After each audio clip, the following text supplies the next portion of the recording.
अहिले चाहिँ हामी दिदीको अक्सिजन चेक गर्न आएको खानसार हस्पिटलमा दिदीलाई गाह्रो भयो र त्यही भएर अक्सिजन चेक गराउनु भएको कि के हो ए खोइ छैन त पछाडि जाने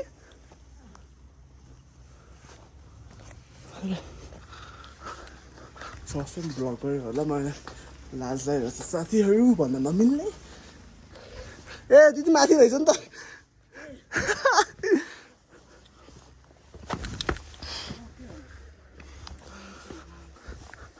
आखिरमा त डक्टर त घुम्न गइदिनु भएको रहेछ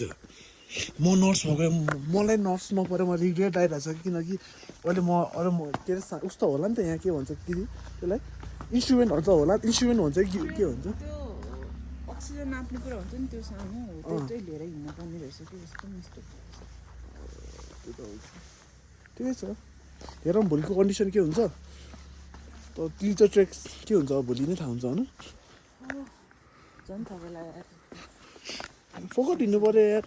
हाम्रो इनर्जी वेस्ट तर हाम्रो बाल हामी मासु भात खान्छ भने भाग्छ भनेको चाहिँ राखिदिएँ मैले बाई अहिले चाहिँ हाम्रो खाना ब्रेक डक्टर त भेटेन के अरे त्यही पनि त्यसलाई खाना त खानु पऱ्यो यता खाना खाएर दिदी भोकै भयो त कि होइन सुपले अकाउँछ खतरा होइन जस भोलि कन्डिसन थाहा हुन्छ त्यही हो सबैलाई गुड नाइट सबैलाई गुड नाइट अहिले चाहिँ हामी दिल्ली ट्रेकमा चाहिँ दिदीको मेरो सामान बोकेर हिँड्दा छु दिदी चाहिँ सिटमा हेर्नुभयो सामान नभएको त सुइसो हिँड्दा छु ओह्रालो आएको त अलि उकालो लानुपर्छ फेरि पछाडि पर्छ त्यो ठिकै छ रमाइलो भइरहेको थियो ट्रेक पोटलहरू भेट्यो के अरे जोस् भ्यू दामी छ बिस्तारै हिँडौँला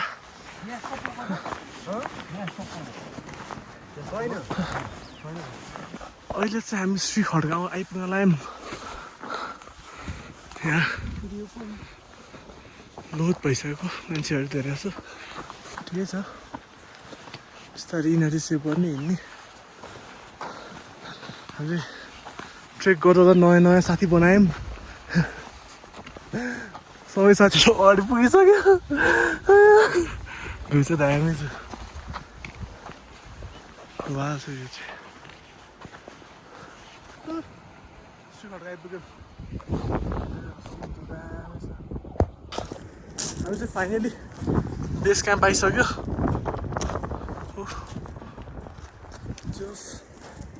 गाह्रो चाहिँ गाह्रै भयो के भन्छ हामी 7:30 बजी हिँडेको अहिले 12 बजी ला होला त्यस्तो टाइम त नलागे अब सक्ने मान्छेहरू बिहान नै 4 बजी हिँडेर आयो हुँदैन फर्किन्छ अब हामी जस्तो अब बेस क्याम्प बस्ने अनि भ्यू चाहिँ दामी छ है लुक एट द भ्यू दामी छ भ्यू चाहिँ रिग्रेट चाहिँ हुन्न है त्यही हो महँगो छ खानेकुराहरू पानीको हाम्रो 150 तिरेको अनि कति तिर्छ छैन बेसम्ममा माथि ठाउँमा बिर्सिसकेँ मैले त्यही हो सकेसम्म अब त्यो ड्रिङ्किङ स्टोभहरू त्यो उस हुन्छ नि ग्यासहरू त्योहरू बोकेर आउनु चौरसो बोकेर आउनु एनर्जी ड्रिङ्कहरू त्यही हो हजुरहरूलाई पनि हुन्छ अब सबैले सामान के भन्छ इक्वली डिस्ट्रिब्युट गरेर बोकेर आउनु दिदी जस्तो मलाई मात्रै नभिराउनु के भन्नु है अरू त रमाइलो छ जोस् ठिकै छ अहिले बेस काम गरेर भिडियो गर्नु पर्ला नि कस्तो भइरहेको थियो नि तपाईँको दिल्लीचो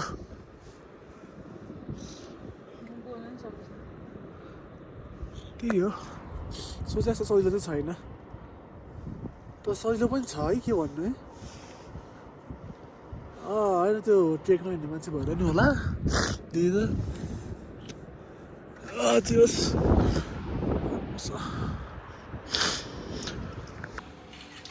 हाम्रो डिनर लन्च ब्रेकफास्ट सबै यही है जे छ यसमै छ भ्यू चाहिँ मिठो छ अहिले चाहिँ बिहानको 4:47 बज्छ हामी चाहिँ अहिले तिलिचो लेक चढ्दै ट्रेक चाहिँ वाइल्ड गाह्रो भयो सबै उकालो रहेछ त्यो भ्यू चाहिँ दामी छ है भ्यू चाहिँ वर्थ इट छ हामी साथीहरू सबै ठिकै छ बिस्तारै अगाडि बढौँला अहिले चाहिँ सनराइज भइसक्यो जान्दैन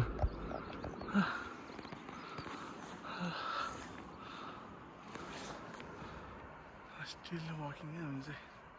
बाइस घुम्दै आएन अझै यो पुरै ट्रेल जान छ हामी ट्रेलहरू पुरै हिँड्न छ होला 22 घुम्दै आउँछ अहिले भेटौँ न अब दिदी यहाँबाट एक्लै घोडा चढाइ आउनुहुन्छ म चाहिँ बिस्तारै माथि चढ्दै गर्नु पर्ला त्यो चाहिँ राम्रो छ है सुनकेरा हो त्यो चाहिँ वे हार्डर रहेछ है मैले हिजो चाहिँ लाइक चिलीलाई बुली नै हाने जस्तो भएको थियो यस्तो सजिलो ट्रेक यस्तो सजिलो ट्रेक भन्थ्यो नि त मैले हिजो भिडियोमा मलाई लास्ट गाह्रो भएर जे होस् ठिकै छ दिदी चाहिँ तल घोडा चढाउनुहुन्छ के अरे घोडा नपाएर घोडा कुर्दै हुनुहुन्छ हाम्रो टिम भन्दाले पनि हामीले भेटेको अङ्कल आन्टीहरू चाहिँ गुड हुनुहुँदो रहेछ मलाई तल कफी दिनुभयो हामीले ताजा पानी सेयर गऱ्यौँ हामी चाहिँ थर्मस हामी बिर्सेछौँ अनि उहाँहरूको थर्मसबाट तातो पानी खायौँ जे होस् ठिकै छ हामीले एउटालाई सपोर्ट गर्दै हिँड्दैछौँ जे होस् अब आन्टीहरू घोडा चढ्नु भयो क्या दाइहरू चाहिँ त माथि गइसक्नु भयो म चाहिँ दिदीलाई कुर्दा ढिलो भयो अब गाह्रो त गाह्रै छ केटा हो जे होस् रमाइलो त रमाइलो छ है फेरि यही गाह्रोमै मजा भइरहेछ कि फेरि बुझ्ने मान्छेले बुझ्छ कि नबुझ्ने मान्छेलाई के भन्नु है अब जे होस् यो शरीर दुखिरह त्यो पनि मजा भइरह जे होस् लाइफमा फिट चाहिँ हुनुपर्ने रहेछ है त्यो चाहिँ मैले रियलाइज गरेँ त्यही हो अब लिकर कम गर्नु पर्ला लाइफमा अब धेरै हाइड्रेट भएर लिकर कम गर्नु पर्ला नि जे होस् मजा छ केटा भ्यू यार यस्तो भ्यू त कहाँ देखिनु र जे होस् सेफ्टी गियर्समा आउनुहोस् रमाइलो छ भ्लगमा त सोचेको थिएन तर दिदीको भ्लग बनाउँदा यो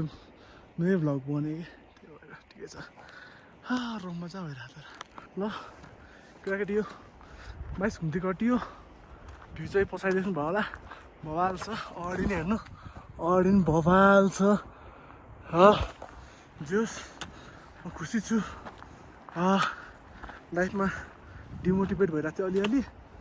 डिमोटिभेट भएर 68 केजीबाट 82 केजी वेट गेन गरेको थिएँ त्यही त हो यो ट्रेकबाट धेरै सिकिएँ ठिकै छ अब वेट लस गर्नु पर्ला म खुसी छु अब यो ट्रेकमा आएर चाहिँ मैले राम्रो फोन नलिएर चाहिँ मलाई गल्ती लागिरह मजाकमा भ्लग बनाइयो त्यही पनि त्यो मैले लाइफमा गुड डिसिजन ल्याए जस्तो लाग्छ त्यो भ्लग बनाएको ट्रेल हेर्नु फक खुसी छु यार ठिकै छ अहिले तिलिचो गएर अपडेट दिन्छु अझै तिलिचो पुग्न छर्यो अझै 45 मिनट्स बिहान 4 बजी हिँडेको 8-9 बजिसक्यो 4 घन्टा हिँडिसक्यो होला घाम हेर्नुहोस् ब्याग चाहिँ मैले दिदीलाई दिएछु दिदी घोडा चढ्दै आउनुहुन्छ दिदीलाई चाहिँ कुर्नु पर्ला नि ठिक छ तर तिलिचोमा चाहिँ यो हर्सको पुप चाहिँ लास्ट गराउनु रहेछ म बोल्न सकेँ होइन तर एकछिन यहीँ रोक्न चाहन्छु बाई होइन होला तालसम्म दिदी यहीँ माथिसम्म होला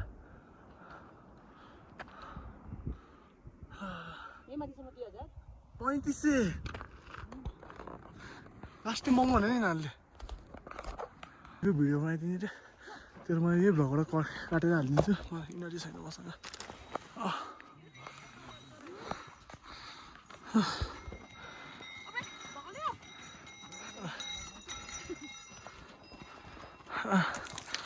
आउनु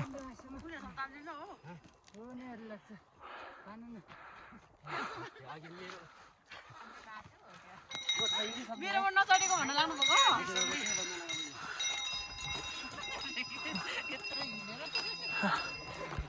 त्यही त हो ठिकै छ हामी चाहिँ पुग्यौँ म चाहिँ दिदी म सँगै गफ गर्दै आएको मजा छ भ्यू कफी ब्रेक हामी चाहिँ अङ्कलहरू बाटोमा भेटेको धेरै गुड हुनुहुन्छ हामीले अङ्कलले कफी दिनुभएको हामीलाई चाहिँ कफी ब्रेक अब भ्यू हेर्नु दामी छ भएन नखाने होइन खानै मन लाग्दैन नि त्यही भएर होइन नखाने कफी नै ठिक म त खाएँ ठिकै छ थ्याङ्क यू हामी बाटोमा भेटेको हामी चाहिँ अहिले चिल्ली चाहिँ चढ्दै कहिले 45 मिनट भन्छ कहिले 50 मिनट भन्छ 15 मिनट भन्छ अहिले चाहिँ बल्ल 8 बजा रहेछ 4 घन्टा चाहिँ लाग्ने रहेछ है जस दामी छ गाइस भ्यू चाहिँ भिडियोभरि दामी भ्यू हुँदैछ जाने भयो ठिकै छ यहाँ चाहिँ स्नोहरू रहेछ उता मान्छेहरू खेलिरहेछ के अरे उता मान्छेहरू खेलिरहेछ हामी अहिले खेलौँ ल मलाई तालजाम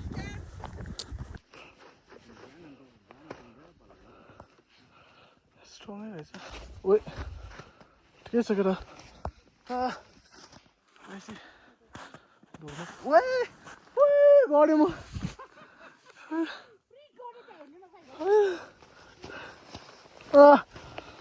ठिक छ जस कन्टेन्ट ट्रिप हो दुःख गरिन्छ आइन्छ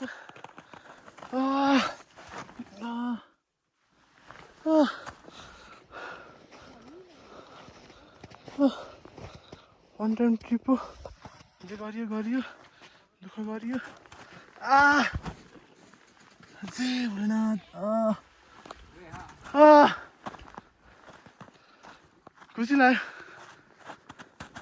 नगड न प्लिज नगड fuck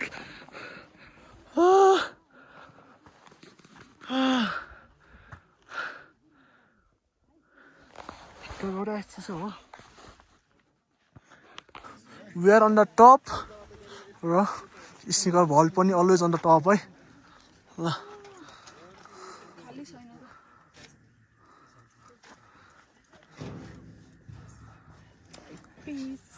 स्निकर भल मेरिड है केटा होला